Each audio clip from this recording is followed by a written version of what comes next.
नमस्कार, मैं हूँ अवनीश त्रिपाठी। फेसबुक पर एक वीडियो आता है, एक फ़ोटो आती है बसरेर के पास के एक मंदिर की, जिसमें लाइट नहीं होती है और लोग माँग करते हैं कि इस पे लाइट लगाई जाए।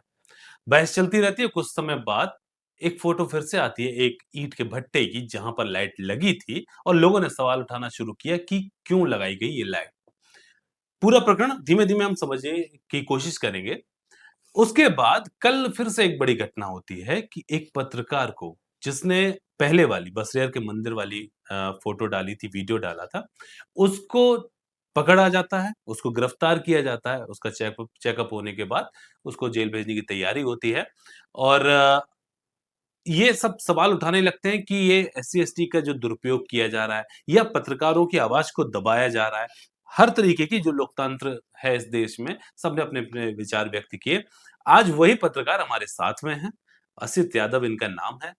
आज हम इन्हीं से जानेंगे जो पूरा मुद्दा हुआ। मैं चाहूँगा शुरू से लेके लास्ट तक, अभी आप जो इस समय हमारे साथ बैठे हैं अ, और एक और चीज़ मैं सांसद जी से भी ये चीज़ें क्लियर करूँगा। आप पत्रकार हैं, आपके पास कलम की ताकत, आपके पास माइक की ताकत है, वो एक संवैधानिक पद पर हैं, उनके पद में ताकत है। तो मैं चाहूँगा कि जनता को सही-सही और बिल्कुल सटीक जानकारी मिले, है ना? कोई भी चीज़ पे जब मैं सांसद साहब से पूछूँ कि ऐसा कहा था असित ने, तो वो ये ना कहें कि असित गलत बोल रहा था या ऐसा नहीं हुआ था हुँ। या मैं प्रमाण देने के लिए तैयार हूँ। तो आप अपनी तरफ से पूरी-पूरी सटीक जानकारी सब कुछ दीजिए। सबसे पहले बसरेहर के मंदिर की जो पोस्ट थी वो। सबसे पहले अवनीश जी आपका बहुत-बहुत शुक्रिया। आप देश भर में कविताओं के माध्यम से विश्व भर में विख्यात हैं। आपने आज मुझे जो समय दिया है इसके लिए मैं शुक्रगुज़ार हूँ आपका, क्योंकि विपत्ति के समय लोग हमेशा याद रखे जाते हैं कि आपके दुःख में कितने लोग आपके साथ हैं। हुँ, अब मैं उस टॉपिक पर आता हूँ, लाइट वाले मुद्दे पर, कि ये लाइट का सिलसिला आखिरकार शुरू कैसे हुआ? ये कोई लाइट का मामला आज का नहीं है, 10 दिन का नहीं है, 1 महीने का नहीं है। ये लाइट का मामला है 2024 लोकसभा चुनाव के दौरान का।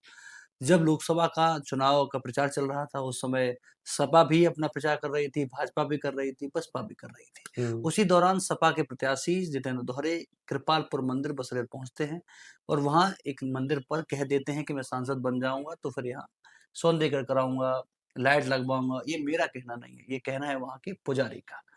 वही पुजारी जी लगातार लाइट की माँग करते रहे और हुँ, उनकी माँग को 1-2 बार मैंने सांसद के समक्ष रखा। तो पहले भी। पहले जब सांसद जी जीते थे, तो उसमें हुँ, आपको क्लियर कर दूँ, जो लोग समझते होंगे कि आखिरकार एक लाइट के पीछे बवाल क्यों हुआ? तो आप लोग मेरी बात ध्यान से सुनना। मैं बिल्कुल कहते हैं ना कि जो कोर्ट में कहा जाता है कि मैं सच कहूँगा, सच के सिवा कुछ नहीं कहूँगा। बिल्कुल, ये मैं भी चाहते बिल्कुल हैं। यही बिल्कुल सही बात मैं आपको बताऊँगा कि सांसद जी जैसे ही चुनाव जीतते हैं, हुँ, मैं 1 महीने तक सांसद जी से मिलने नहीं जाता हूँ। ठीक है। सांसद जी का अपना समय था, खुशियाँ थी, सब चीज़ें थी, लोग जा हुँ, रहे थे। मैं 1 महीने बाद सांसद जी से मिलने गया। हुँ, सांसद जी ने मुझे सर्वसम्मान बिठाला। हुँ, सांसद जी ने मुझे खूब प्यार दिया, बातचीत हुई हमारी। उन्होंने कहा, "आसिफ बताइए कोई काम हो, अब तो मैं सांसद बन गया हूँ।" हुँ, तो हमने कहा, "सांसद जी, अभी पर्सनल मेरा कोई काम तो नहीं है, लेकिन आप एक मंदिर पर लाइट जो है वो बात हुई आपकी, वहाँ आप लाइट लगवा देना, तो कम से कम साधु संतों की नज़रों में ये होगा कि आपने कोई कह दी थी कोई बात, वो पूरी कर दी।" हुँ, सांसद जी ने कहा, "क्यों नहीं, एक नहीं।" अपने बेटे अनुराग से कहा कि, "अनुराग, आसिफ जहाँ लाइट बता रहे हैं, जिन मंदिरों पर बता रहे हैं, इनकी नोट हुँ, कर लीजिए और ये लाइट लग जानी चाहिए।" ठीक है। ये सांसद जी के बयान थे। मुझे बहुत अच्छा लगा कि भाई मेरे ज़िले का सांसद, नवनिर्वाचित सांसद, एक छोटी-सी लाइट को लेके भी इतना स मतलब हुँ, है कि हाँ भाई। फिर उसके बाद 3-4 महीने बाद लाइट लगनी शुरू हो जाती हैं, लाइट लग जाती है। फिर मैं पूछता हूँ, सांसद जी वो लाइट मंदिर पे नहीं लग पाई, तो फिर वो अनुराग को डाँटते हैं वो अनुराग को। अनुराग उनका बेटा उनके है बेटे अनुराग दोहरे। और पद क्या है उनके पास? अभी वो ब्लॉक प्रमुख प्रतिनिधि होंगे, ठीक है। मई से। तो वो अनुराग को फिर कहते हैं कि मंदिर पे लाइट क्यों नहीं लग पाई? हुँ, ये सांसद जी के पक्ष में बता रहा हूँ। तो अनुराग फिर बात को घुमा-फिरा के कह देते हैं कि किसी कारणवश रह गई है, हुँ, अगले बजट में लग जाएगी। ठीक है। दूसरा बजट आता है, फिर लाइटें लग जाती हैं। फिर मैं अनुराग को याद दिलाता हूँ कि एक मंदिर पर लाइट रह गई है, आप लाइट लगवा दीजिए। क्यों खामखा मेरी बेइज़्ज़ती करा रहे हैं? क्योंकि मैं वहाँ भई बीच में मध्यस्थ हूँ एक तरीके से। हाँ, तो बोले, "नहीं असद भाई, लग जाएगी और इतना जल्दी नहीं है, लाइटें धीरे-धीरे काम हो रहा है।" उन्होंने इस भाषा में मतलब धीरे-धीरे समय बीतते गए तो उनकी भाषा चेंज होती चली गई, ठीक है, अनुराग दोहरे की। ठीक है। फिर मुझे लगने लगा कि अब ज़्यादा अनराइट के बारे में बात करना, अपना सम्मान खोना है। फिर मैंने बीरू भदौरिया, हुँ, जिला महासचिव समाजवादी पार्टी से कहा। ठीक है। मैंने समाजवादी पार्टी के कई नेताओं से कहा, उनके साथ अखिलेश वर्मा रहते हैं, उनसे कहा। मैंने खुद किशन यादव से कहा। किशन यादव चूँकि 2-3 बार वहाँ साथ रहे जब लाइट की बात चली, तो किशन यादव ने कहा कि असद भाई अब लाइट की बात मत करना, ये मेरी ज़िम्मेदारी है। ठीक है। उस मंदिर पे लाइट लग जाए। समय बीतता चला गया, आज 2 साल बीत गए, इसी घटनाक्रम को। बिल्कुल। मैं पुजारी जी के पास एक दिन गया, मैं वहाँ रुका, मैंने दर्शन किए मंदिर पर, तो पुजारी जी ने वही 20 लोगों के सामने कहा, लला देखो आपके सामने कहा था पत्रकार साहब, देखो अभी भी लाइट नहीं लगी है सांसद जी ने। तो मैंने फ़ोन लगाया सांसद जी को और मैंने उनकी बात कराई। तो टेलीफ़ोन से बात हुई सांसद जी ने, उन्हें क्या आश्वासन दिया, मतलब कहा कि जल्दी लग जाएगी। ठीक है। फिर जब समय बीत गया तो ये कब की बात है? ये बात है लगभग आज 3-4 महीने हो गए। ठीक है। इसमें एक चीज़ और ज़रूरी कि किसी को ये ना लगे कि बार-बार मंदिर पे क्यों पहुँचते थे। आपका घर है उस रास्ते पे। उस रास्ते में मेरा घर है और वो मेन बसरियर से इटावा बीच मार्ग पर है। नहीं, किसी को ये ना लगे कि बार-बार मंदिर क्यों पहुँच जाते थे, वही क्यों जा रहे हैं, क्योंकि आपका आना-जाना लगा रहता है, तो वो सब जानते हैं आप। नॉर्मल रास्ता है, सब जानते हैं कृपालपुर मंदिर कहाँ है, बीच रोड मतलब सड़क के किनारे है। ठीक है। तो फिर पुजारी जी ने कहा, पुजारी जी ने मुझे एक बाइट दी, उस बाइट में कहा कि सांसद जी आपने ऐसे कहा था, आप लाइट तो छोड़ दीजिए, आप इतने दिन में दर्शन देने भी नहीं आए, कम से कम भगवान का शुक्रिया अदा कर जाइए। लाइट तो ये कहा पुजारी जी ने। ठीक है। वो वीडियो मैंने पोस्ट किया, उस वीडियो का संज्ञान लेने की बजाय सांसद जी उसमें बड़ा दिल दिखा सकते थे, उसमें कह सकते थे कि पत्रकार के माध्यम से, आपके चैनल के माध्यम से, किसी डिजिटल प्लेटफॉर्म के माध्यम से मुझे सूचना प्राप्त हुई है, मैं जल्द इसको दिखवा लूंगा। इसकी बजाय सांसद जी मौन रहे और अपने लोगों को आगे कर दिया। मेरे खिलाफ लगातार नैरेटिव सेट किया गया, मुझे धमकियां दी गई, मुझे डराया गया, मुझे दलाल कहा गया, मुझे भड़वा कहा गया, मुझे बीजेपी का एजेंट बताया गया, आरएसएस का एजेंट बताया गया। मैं सब कुछ सहन करता रहा। मुझे लगा कि पत्रकार के तौर पर ये सब झेलना पड़ता है और किस-किस से मैं लड़ाई लूँगा, और लड़ाई लेने की हैसियत में पत्रकार होता नहीं है। उसके पास ना कोई मैन पावर है, उसके पास ना कोई व्यवस्थाएँ हैं। तो उसके बाद क्या हुआ कि आज से लगभग 1-2 दिन पहले की बात है। किशन यादव जो जिलाध्यक्ष हैं लोहिया वाहिनी इटावा से, उनके साथ कुछ लोग मुझसे मिलने पहुँचते हैं भरथना रोड पे। कहा जाता है कि असित भाई आप आ जाइए, ना उनके घर ना इनके घर, भरथना रोड पे बैठ के बात कर लेते हैं और इस मामले को सॉर्ट आउट करिए। इसमें आपकी भी छवि खराब हो रही है एक मंदिर के पीछे। तो मैंने कहा ठीक है भाई, आप लोग जो भले लोग हैं, 4 लोग बैठ के जैसा डिसीजन हो, मेरी कोई निजी मांग नहीं थी। हम लोग बैठते हैं तो वहाँ किशन यादव कहते हैं कि इस तरीके से सांसद जी भी आपको छोटा भाई मानते हैं, अनुराग भी आपका सम्मान करते हैं, सब चीजें हैं, काहे के लिए इतना लंबा खींच रहे हो, और लाइट की बात थी, लाइट लग जाएगी, अब इस मामले को सॉर्ट आउट कर दीजिए। तो मेरा भी परिवार ये चाहता था, सब लोग ये चाहते थे कि काहे खामा-खा पिछड़े में पड़ना। तो हमने भी कहा जैसा आप लोग ठीक समझे, भले लोग हैं, बता दीजिए मुझे क्या करना है। तो किशन ने कहा हम आपको शाम को 6-7 बजे फ़ोन करेंगे, आप तैयार रहना। जैसे हम फ़ोन करें, अनुराग दौरे के साथ बैठते हैं, वहाँ चाय पिएँगे, वहाँ सब बातें जो है मन के डाउट वो क्लियर हो जाएँगे और मंदिर पे जो विकास होना होगा वो भी करा देंगे। सौंदर्यीकरण वगैरह जो भी होना होगा हम करा देंगे। तो हमने कहा मेरी जो माँग पूरी हो जाएगी तो बात खत्म। मैंने कहा मैं शाम को आ जाऊँगा। फिर किशन यादव मुझे लगभग 7 साढ़े 7 बजे के बाद ही मुझे फ़ोन करते हैं, सब डिटेल है मेरे पास, कॉल डिटेल। वो कहते हैं कि कहाँ हो? मैंने कहा ऐसे-ऐसे हैं। बोले खाना खाया? मैंने कहा खाना तो नहीं खाया। बोले तो ऐसा करिए आ जाइए, घर आ जाइए। ठीक है। चूँकि दिन में वो कह चुके थे कि सांसद जी के यहाँ चलना है, शाम को फिक्स था मामला। अच्छा। तो मैं सीधा सांसद जी के यहाँ पहुँच जाता हूँ। पहुँच के मेरे साथ एक व्यक्ति और थे, मैंने उनसे कहा आप गाड़ी खड़ी कर लो, हम ज़्यादा लोग जाएँगे तो नहीं लगेगा। हमने अकेले बुलाया था किशन, मुझे अकेले बुलाया था किशन। ये बोला था बाद में? रिकॉर्डिंग में है। ठीक है। अकेले बुलाया था कि अकेले आना, कोई पर्सनली बात है ना। मैंने कहा ठीक है। तो मैंने उस व्यक्ति से कहा आप बाहर रहिए, मैं गेट के बाहर पहुँचा तो गेट ताला लगा हुआ, मतलब कुंडी लगी हुई थी, गेट बंद था सांसद जी का। मैंने वहाँ किशन को फ़ोन किया, मैंने कहा मैं यहाँ आ चुका हूँ, आप कहाँ हैं? तो बोले मुझसे, उन्होंने कहा कि अरे मैं तो अपने घर आ गया हूँ।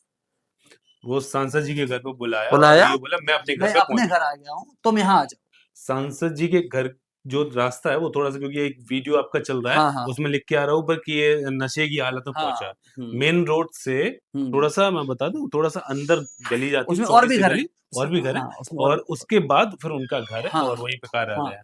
हाँ। तो मैं जैसे गेट के बाहर पहुँचता हूँ, मैंने फ़ोन करता हूँ और पहुँचता हूँ तो वहाँ फ़ोन करता हूँ तो ये कहते हैं मैं अपने घर बैठा, मतलब अपने गाँव हूँ। ये किशन यादव कहते हैं और लोग भी बैठे हैं, तुम यहीं आ जाओ।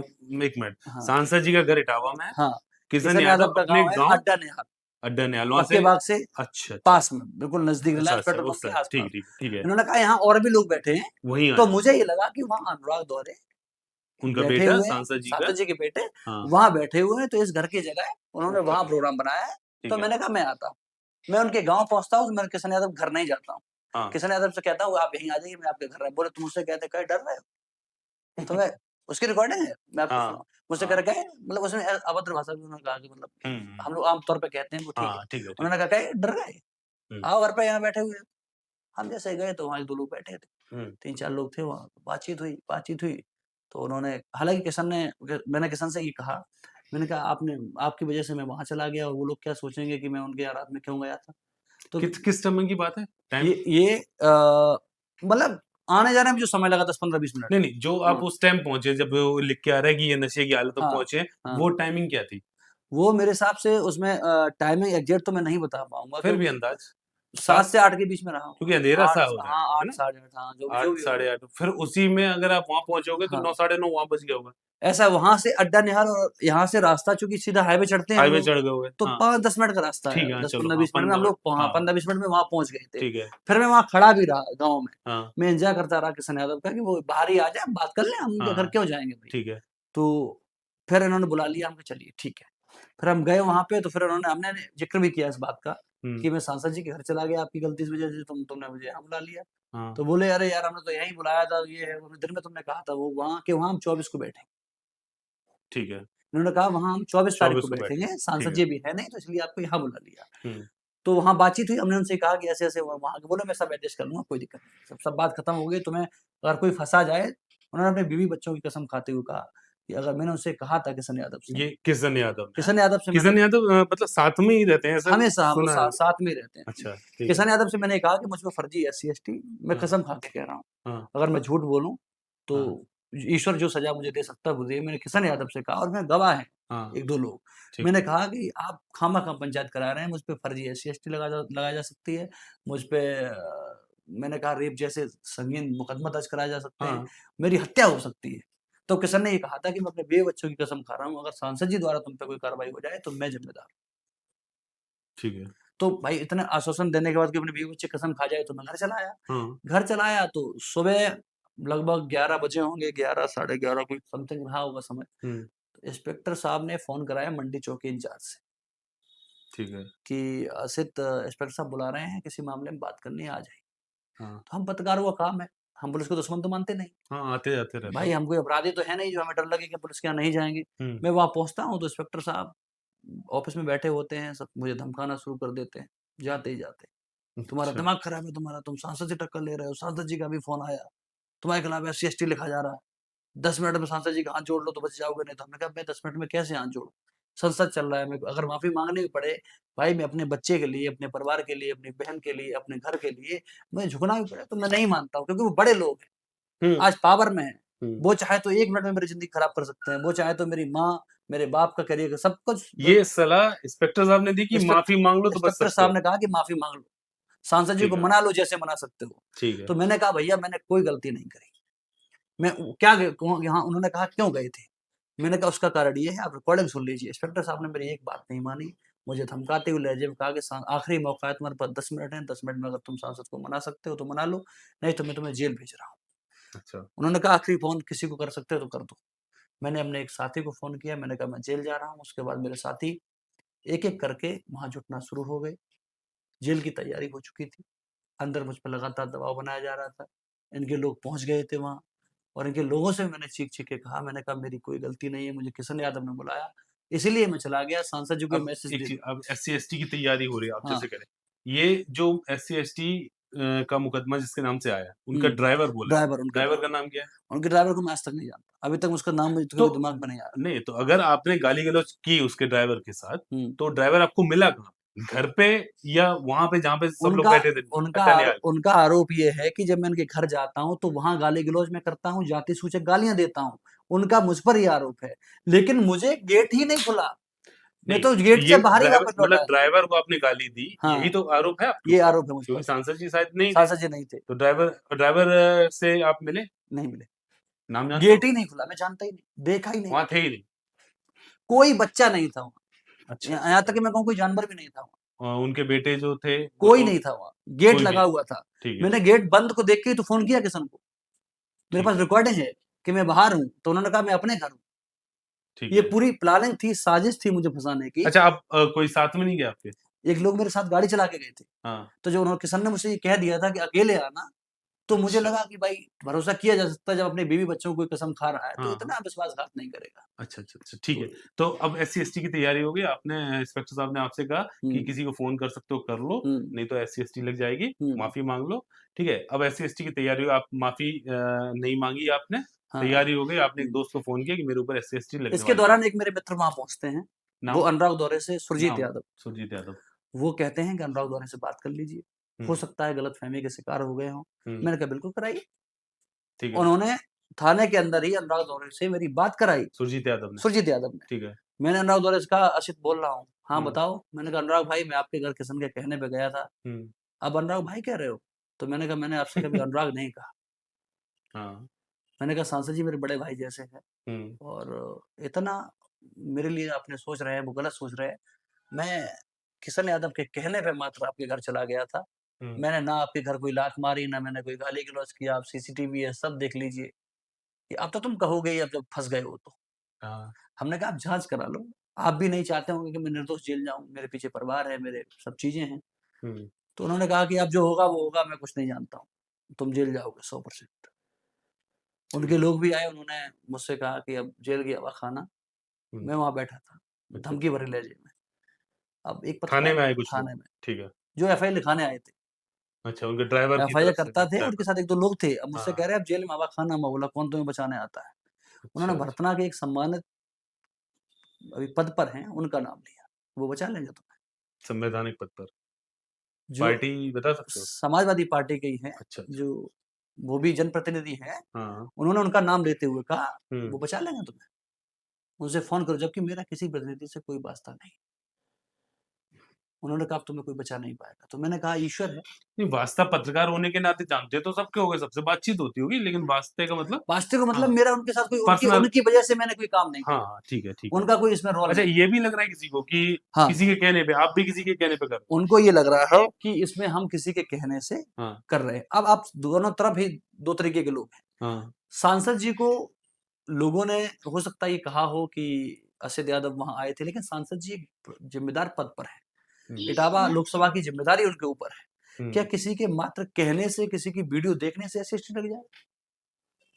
नहीं, तो जो वीडियो एक आ रहा है जिसमें आप चलते हुए आ रहे हो, हुँ, ठीक है? हुँ। उसके आस-पास का अब वीडियो एक मैं क्योंकि जैसे अगर आप चिल्ला रहे हो, किसी को हुँ। गाली दे रहे हाँ, हो तो आवाज़ या आई। कुछ मार रहे हो, है ना? तो अगर आवाज़ भी नहीं आती तो एक एक्शन जो क्रियाकलाप हाँ, होते हैं, हाँ, हाँ। उनसे समझ में आ जाता है ना? मैं तो उसमें वो वीडियो सीधा नहीं है? मैं कोई वीडियो नहीं मतलब एक वो रास्ते में और आ रहा है वही वीडियो? बस अच्छा, ये सब 40 सेकंड का मामला है। ठीक है।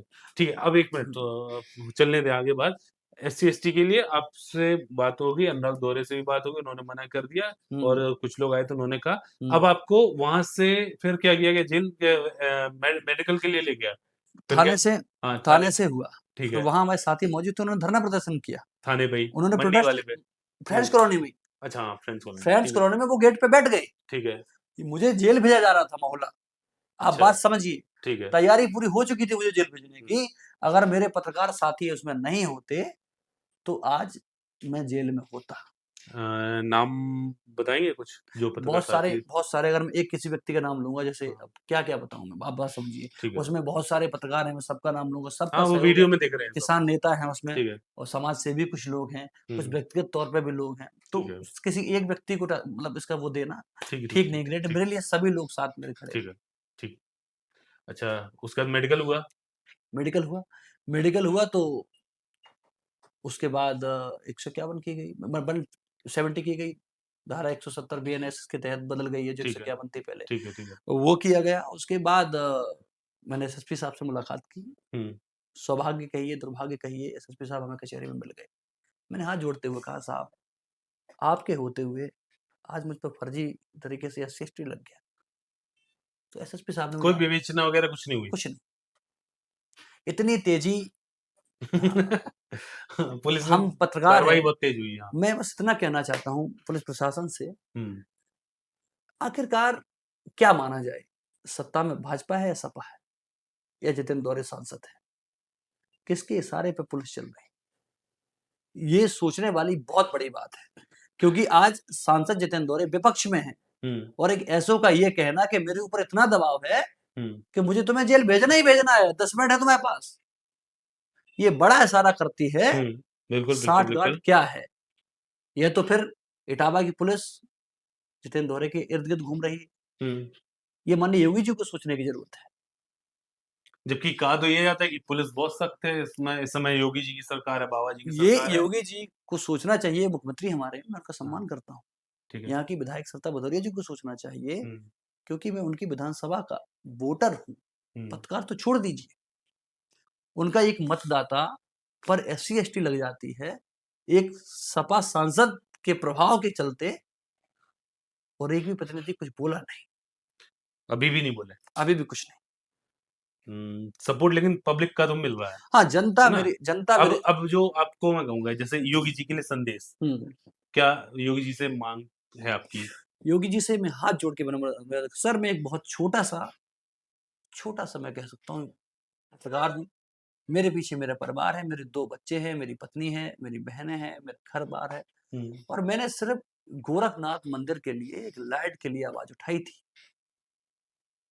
तो उस गोरखनाथ मंदिर के लिए आवाज़ उठाना मुझे एससी-एसटी झेलना पड़ेगा। अगर साहब मुझे ये पता होता, तो मैं बिल्कुल भी आवाज़ नहीं उठाता। क्योंकि मुझे बहुत अच्छी तरीके से पता है कि मेरे बाद मेरे बच्चों का कोई नहीं है। मेरे माँ-बाप के बाद मेरा कोई नहीं है। बिल्कुल। नेता अपनी आज रोटी सेक रहे हैं, राजनीति कर रहे हैं। कुछ लोग तो मुझे दलाल बता रहे हैं। कुछ लोग मुझे हाँ, वो भाजपा का एजेंट 2.5 लाख वाला चक्कर क्या था? 2.5 लाख रुपए जब मैंने आवाज़ उठाई थी, तो किशन यादव ने 2.5 लाख का एलिगेशन लगाया, मुझे फेसबुक पर तो आपने डाल दिया। 2.5 लाख लिए, जबकि ठीक है? सांसद जी को मैं ये कहना चाहता हूँ हुँ, कि चलिए वो अनुराग दौरे की कसम ना खाएँ, क्योंकि वो व्यक्तिगत बेटा है उनका। हाँ, वो संविधान को मानते हैं। हुँ। तो बाबा साहब भीमराव अम्बेडकर के संविधान की कसम खाकर कहे कि मैंने सबको 2.5 लाख दिए थे। एक वो क्या था नाक काटने पे कितने रुपए? एक 1 लाख? पोस्ट आई, हुँ, मुझे किसी ने भेजा। किसी व्यक्ति द्वारा ये कहा गया, राघवेंद्र यादव बताया गया कि राघवेंद्र यादव आपके लिए लिख रहे हैं कि असित यादव इसकी मतलब इस पे 1 लाख का इनाम है। अब स्तर देखिए मारने के लिए कि नाक मार काटने? ऐसा कुछ हाँ, कोई सुनने अंग में आया था। अंग काट के अच्छा, लाने के लिए। अच्छा। ऑफ़र चल रहा है अभी? 1 लाख का ऑफर है। 1 लाख का चल रहा है अभी? सांसद जी 1 लाख का ऑफर आप अपने कार्यकर्ता से नाक काटने के दिलवा रहे हैं। रा राघवेंद्र यादव किसी पद पे कार्यकर्ता राघवेंद्र यादव आज बीडीसी बीडीसी। और ब्लॉक प्रमुख हैं जितेंद्र दौरे की पत्नी, उनका बीडीसी खासम खास सांसद जितेंद्र दौरे अगर ये दौरे का हाँ। वो ये कहता है कि 1 लाख रुपए का नाम है, तो उसी 1 लाख में से 1000 दे देते भाई लाइट लग जाती, क्यों इतना बवाल करना था? अच्छा डायरेक्ट सांसद जी से कुछ कहोगे आप? सांसद जी मैं आज अगर ये वीडियो आप तक पहुँच जाए, तो मैं आपसे जब-जब मिला हूँ, ये विवाद 2 मिनट के लिए हटा देते हैं। हाँ, हाँ, वही वही मैं भाई जानना चाह ये रहा विवाद मैं हटा देता हूँ। था। हुँ, अब मैं लाइट के मामले से पहले की बात करता हूँ। ठीक है। सांसद जी मैं आपसे जब-जब मिला हूँ, आपने मुझे छोटे भाई की तरह प्यार दिया, आपने मुझे सम्मान दिया, मेरी बात सुनी, भले ही आपने काम ना किया हो मेरा, लेकिन आपने मुझे कभी बेइज़्ज़त नहीं किया। लेकिन इस पूरे घटनाक्रम को आपको समझने की ज़रूरत है। आपको ये सोचने की ज़रूरत है कि कौन वो लोग हैं, हमारे और आपके कंधे पर बंदूक रखकर इस समाज में वैमनस्यता फैलाना चाहते हैं। आपके पास आपका फ़ोन था, आप चाहते तो मुझे फ़ोन कर सकते थे। आप चाहते तो मुझे कहीं भी एक ऐसी जगह बुला सकते थे, सार्वजनिक तौर पे आप मुझसे बात कर सकते थे और आपके बात करने के बाद मुझे पूरा भरोसा है कि ये मामला 2 मिनट में वहीं के वहीं समाप्त हो सकता था। लेकिन जिन लोगों ने आपको गुमराह किया, उन लोगों की वजह से आज इटावा में, कन्नौज में, मैनपुरी में, फर्रुखाबाद में, फिरोजाबाद में, आगरा में, आस-पास के जनपद प्रदेश भर में जो आक्रोश व्याप्त हुआ है, इसकी कहीं न कहीं ज़िम्मेदारी सांसद जी आपकी भी है। आप अगर चाहते तो ये मामला बहुत छोटा-सा मामला बिल्कुल। था। अभी तक सांसद जी की कोई प्रतिक्रिया नहीं आई है इस पे, सांसद जी ने अभी है कोई ना? बयान नहीं दिया। तो मैं यही कहूँगा सांसद जी अगर आपकी प्रतिक्रिया नहीं आई इसका एक मतलब ये भी हो सकता है कि आपको अभी तक शायद पूरे मैटर की जानकारी ना हो, है ना? या मतलब आपने जानकारी करने की कोशिश की हो और शायद नहीं मिल पाई हो। तो मैं बस यही कहूँगा कि एक बार पूरी समीक्षा कीजिए, पूरा मामला क्या था शुरू से लेके लास्ट तक और मामला अगर सुलझ जाए तो बेहतर है। किसी के समर्थक आपस में दूसरे समर्थक से ना लड़ें और फ़ेसबुक है, यूट्यूब है, इस पर क्या होता है कि आपस में जिसको जो मन होता है वो कहने लगता है। लेकिन किसी युवा का भविष्य, हमने एक पक्ष पूरी तरीके से सुन लिया, हम चाहेंगे आप भी अपना पक्ष रखें, कभी हमारे पास आएँ मिलने के लिए, हम आपके पास आएँ मिलने के लिए, तो बातचीत हो, हमने एक पक्ष सुन लिया। बाकी सांसद जी से यही कहना चाहेगा कि एक पत्रकार, एक युवा, अगर आज वो कह रहा है कि उसके ऊपर एलिगेशन जो लगाया जा रहा है, उसने एक-एक बात, एक-एक कॉल रिकॉर्डिंग सब कुछ उसने सबूत के तौर पर रखे भी हैं, यहाँ पर हमारी टीम को सुनाए भी थे। तो अगर वो कह रहा है कि उसके ऊपर गलत लगा है एलिगेशन, तो अगर स जो भी सही हो सके, जो भी बेहतर हो सके, किसी का भविष्य खराब ना हो यही उम्मीद के साथ मैं मैं आपके चैनल के माध्यम से बस आखिरी एक अपील करना चाहूँगा। बिल्कुल, बिल्कुल। मुझे लगातार व्यक्तिगत तौर पर सांसद जी के नाम से धमकियाँ मिल रही हैं। मुझे ये कहा जा रहा है कि असद यादव आपके साथ कभी भी कुछ भी हो सकता है और वास्तविक कंडीशन भी ये बहुत ज़्यादा ये गलत स्थिति है, पैदा हो बहुत चुकी ज़्यादा। है। सांसद जी, अगर मुझे कुछ होता है या मेरे साथ कोई घटना होती है, आप पंद अब मैं आपसे गुज़ारिश करूँगा कि पहले तो आप 24 घंटे के अंदर इस बात का खंडन करें, नहीं तो आपको ही ज़िम्मेदार माना जाएगा, आपके बेटे अनुराग को ज़िम्मेदार माना जाएगा, आपके जो किशन यादव हैं और आपकी जो टीम है। अगर मेरे साथ कोई घटना होती है, मेरे परिवार के साथ कोई घटना होती है, तो हम आपको ज़िम्मेदार मानेंगे अगर जब तक आप खंडन नहीं करें। इसके बाद कुछ कहने को नहीं रह जाता। मैं भी सांसद जी से अपील करूँगा कि इस मामले को जल्दी से जल्द सुलझाया जाए। धन्यवाद।